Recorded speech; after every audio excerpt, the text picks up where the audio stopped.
Nós estamos no primeiro domingo da Quaresma, estamos começando esta caminhada de retiro que se deu início na quarta-feira de cinzas.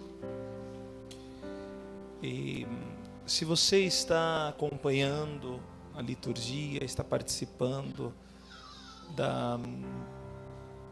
das missas, também as catequeses que nós estamos fazendo, vai te dando uma base, um alicerce para bem viver esse tempo. Uma coisa que eu gostaria de sublinhar nesta liturgia de hoje, a partir da primeira leitura, é o aspecto da busca de Deus pelo homem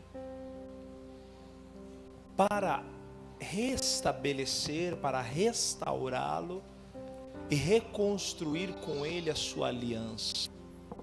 Eu vim para você, o que eu tenho para você é o melhor, Mas é importante também entendermos a pedagogia desse melhor de Deus, porque esse melhor de Deus, muitas vezes não corresponde àquilo que nós entendemos que é o melhor para o ser humano, para a pessoa. Primeiro eu gostaria de sublinhar esse aspecto que Deus vai atrás, né? Deus disse a Noé e a seus filhos: eis que vou estabelecer minha aliança convosco e com a sua descendência. Ele observa ali a família de Noé, ele observa ali naquele homem, naquela família, uma família justa, e por conta daquela família, ele reconstrói a humanidade. A humanidade que se aparta de Deus, que o chama de louco, de uma pessoa lunática. Como pode esse homem aqui estar construindo essa grande arca? E eles queriam aproveitar o mundo, a farra do mundão, de uma maneira longe de Deus, que não era segundo o coração de Deus, e se fecharam para o Senhor. E se fechando para o Senhor, se fechando para Deus, não é que Deus esqueceu deles, mas foram eles que viraram as costas para Deus. Mas mesmo diante do pecado, desde Adão e Eva, Deus restabeleceu a aliança com aqueles homens. Com a recriação, Deus restabelece novamente essa aliança com o homem. E essa aliança é perpetuada hoje através da pessoa de Jesus. E essa aliança hoje ela se torna plena. Então o que acontece nesse dia, nessa celebração eucarística de hoje, através dessas liturgias? Jesus, após ter sido batizado, e ali ter acontecido uma manifestação do Espírito, o Espírito que vem em forma corpórea de pomba, desce sobre ele, a voz de Deus que diz ao Filho, a Jesus: olha, escutai-o, esse é meu Filho do qual eu coloco toda a minha afeição, o meu apreço. Esse mesmo Espírito, do qual no momento no qual ele entra nas águas do batismo, nas águas do Jordão, naquele momento onde as pessoas eram conduzidas ali até João Batista para a remissão dos pecados, ele entra naquelas águas, na fila dos pecadores, mas não como um pecador, mas ali ele é como uma esponja que absorve o pecado de toda a humanidade. Então não existe pecador, não existe qualquer que seja a pessoa por mais pecadora que seja, que não esteja já redimida, que não esteja já salva. Essa ação do Cristo, quando ele entra nas águas do batismo, absorve o pecado da humanidade, ele assume para si o pecado e dá a salvação. Então não existe homem que não seja salvo, a não ser que ele queira virar as costas para Deus. Aí, isso faz parte da condição de liberdade, da condição divina do homem, que é a liberdade.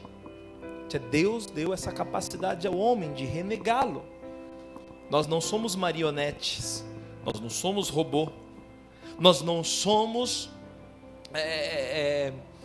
uma massa de manobra, nós não somos, Deus não é uma pessoa que quer ser um influenciador em nossas vidas, mas Ele nos faz livre e nos apresenta a verdade, assim como nós rezamos no Salmo.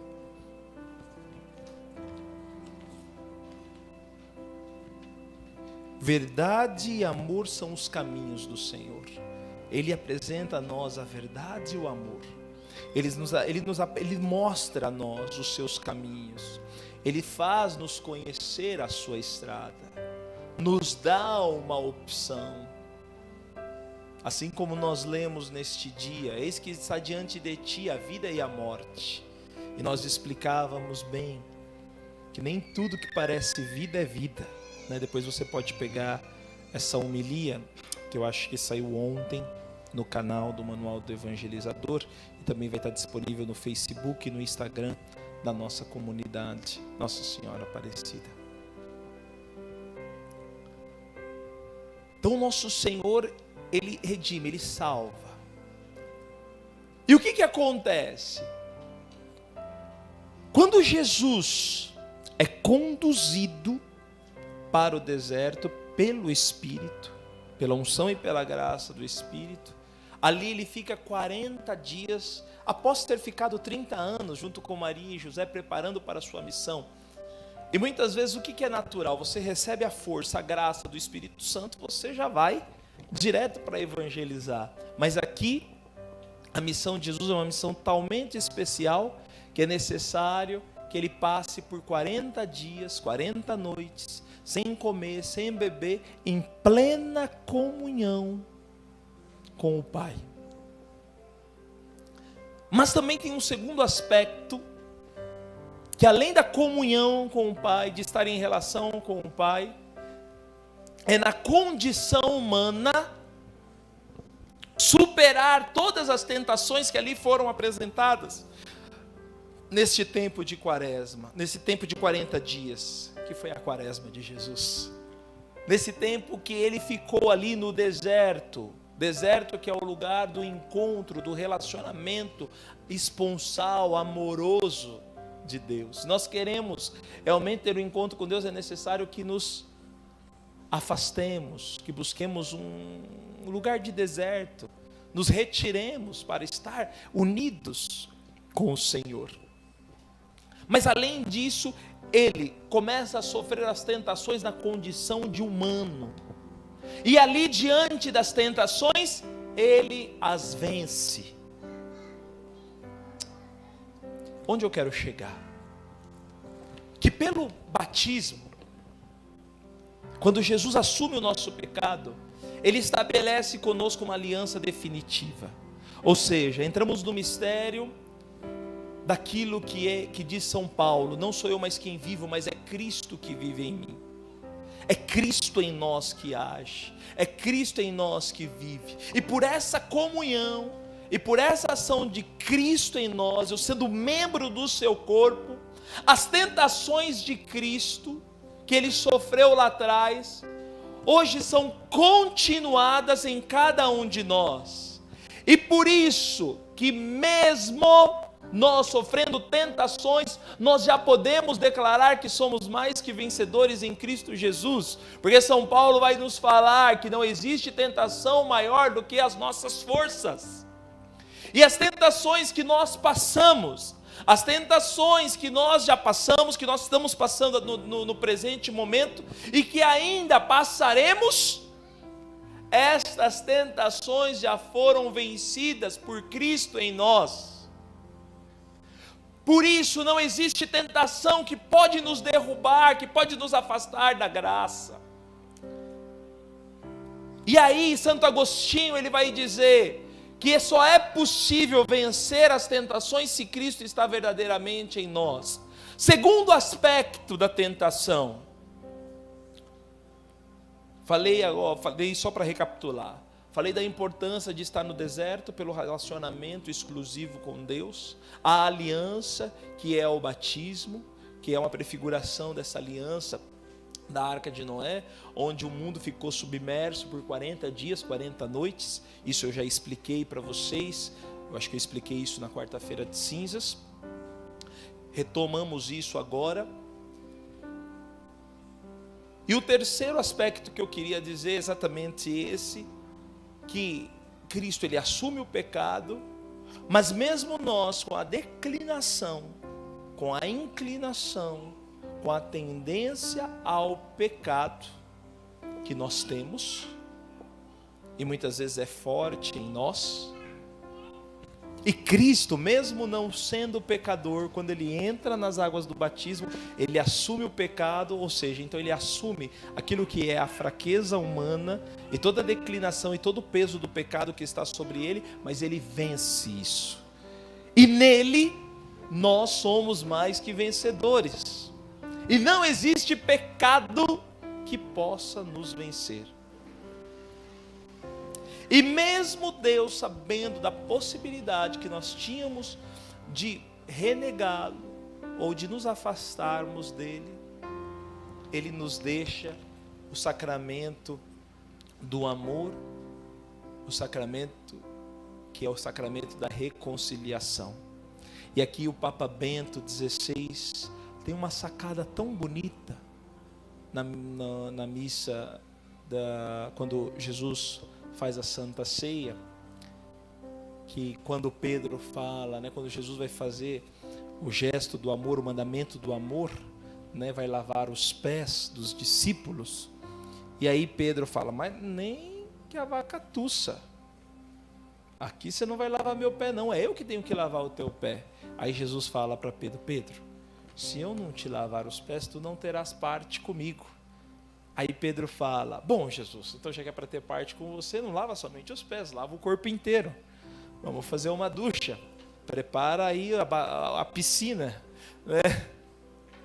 E aí Jesus fala para Pedro, quem já tomou banho não precisa senão lavar somente os pés. E aqui o Papa Bento, ele diz que está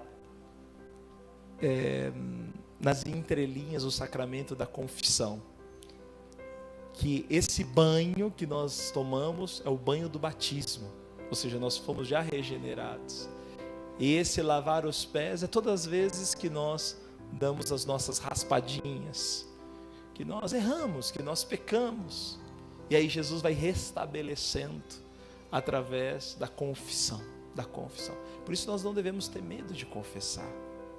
Uma das coisas piores que pode acontecer a nós é nós jogarmos a toalha. Não consigo vencer isso mesmo, para que vou lá confessar, depois eu caio de novo? É exatamente isso que o diabo quer. Ele quer te afastar da comunhão, ele quer mostrar para você que você é um fracassado, que você não pode nada, que você é um derrotado, que você não consegue, que você é um marmota, que você é um mosca morta, que você é um falido no combate espiritual. O inimigo ele quer jogar isso na nossa cara, mas não é verdade, porque Cristo em nós é vencedor. Cristo em nós venceu e resistiu todo o pecado, e nos fez e nos constituiu para que fizéssemos e continuássemos a sua obra. Continuássemos a sua obra. Olha aqui que diz o Evangelho, quando ele leva para o deserto, Jesus vai para a Galileia, pregando o evangelho de Deus e dizendo: o tempo já se completou, o reino de Deus está próximo, convertei-vos e credes no evangelho. Ou seja, quando eu vou anunciar o Cristo, não sou eu, mas é Cristo em mim. Entende? É uma ação de Deus em mim que me impulsiona, que me impele e que me faz evangelizar, que me faz proclamar essa boa nova do reino de Deus. Porque é Ele que vive em mim, Ele que está em mim. Assim como vai dizer a carta de São Pedro: Cristo morreu uma vez por todas por causa dos pecados, os justos pelos justos e pelos injustos, a fim de os conduzir a Deus. O meu pecado já foi assumido, o teu pecado ele já foi assumido por Cristo. E aí eu queria falar mais um aspecto que agora me veio na cabeça, que eu já estava esquecendo, que talvez nós poderíamos nos perguntar: por que Jesus permite que nós sejamos tentados? Por que o Espírito levou Jesus à tentação? Justamente para mostrar para nós que também nós podemos vencer as tentações. Mas tem um segundo aspecto também, que é muito simples, que a tentação, ela faz parte da maturidade cristã. O Senhor, Ele nos permite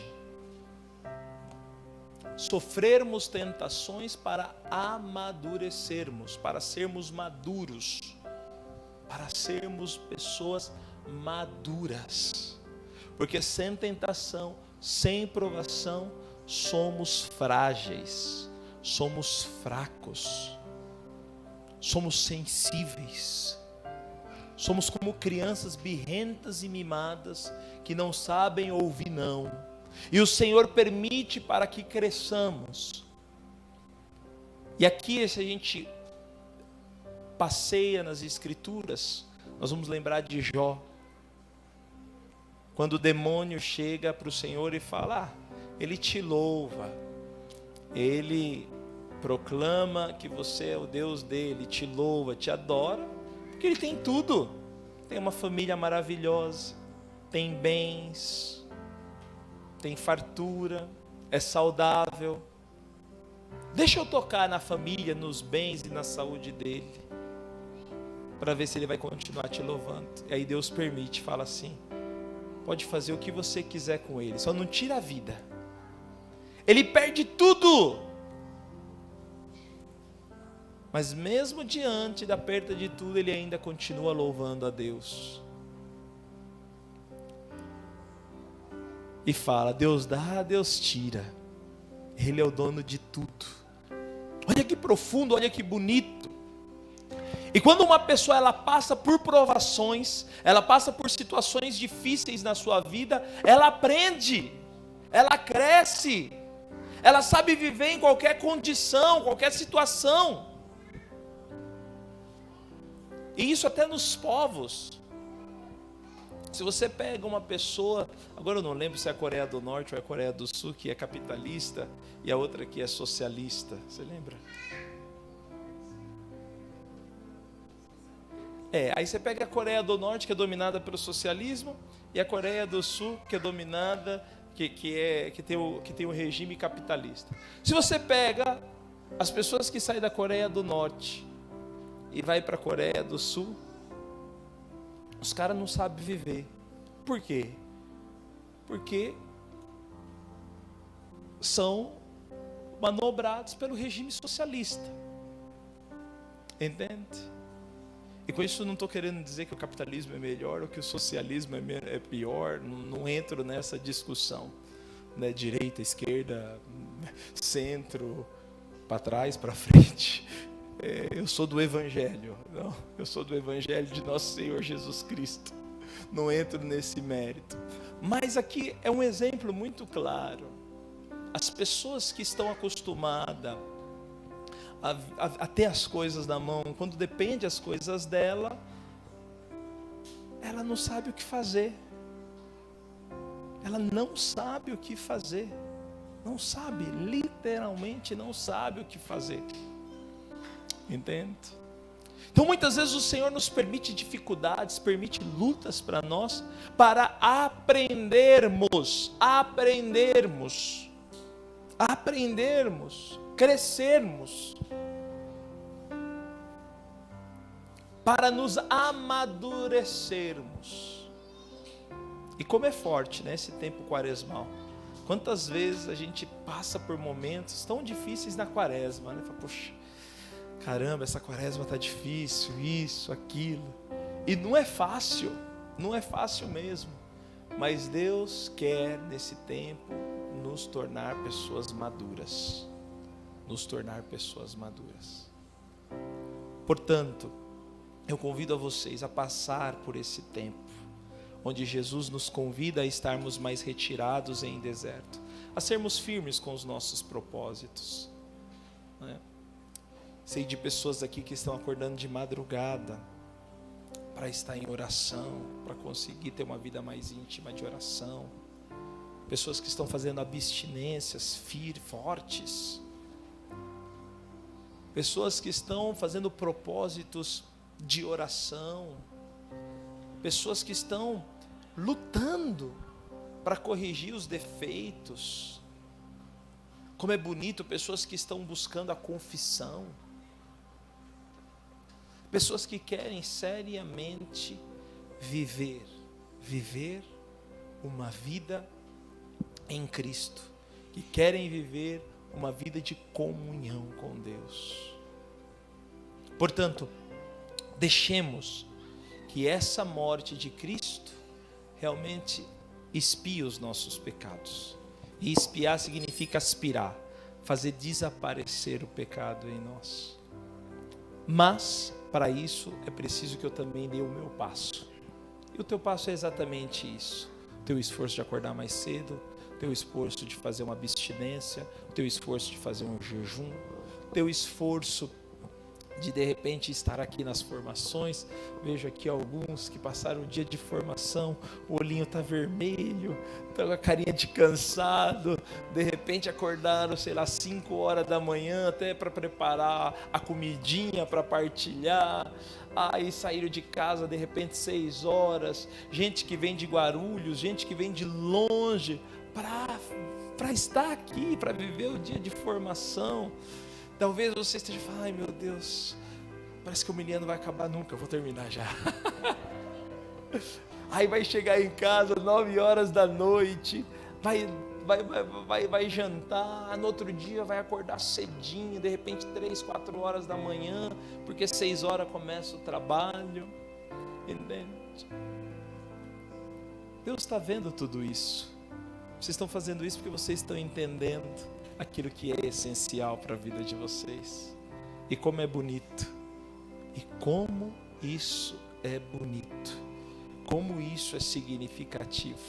Portanto, continuemos firmes, decididos a viver a vida de Cristo em nós.